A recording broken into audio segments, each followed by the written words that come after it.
იდგა 1192 წელი.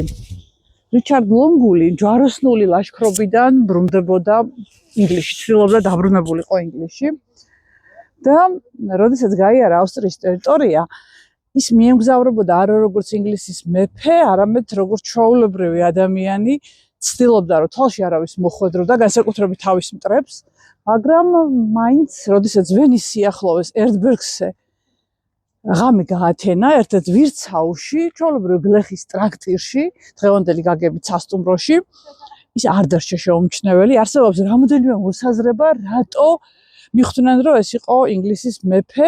მოსაზრება ერთი არის რომ ამბობს რომ მას ჰქონდა ხელზე ბეჭედი, რომლითაც იცნეს.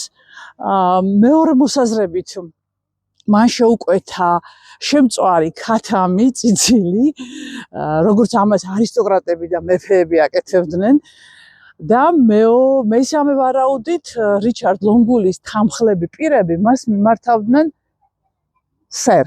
ანუ ეს მეფის წოდება იყო და მიხვდნენ რომ ის არ იყო ჩვეულებრივი მგზავრი.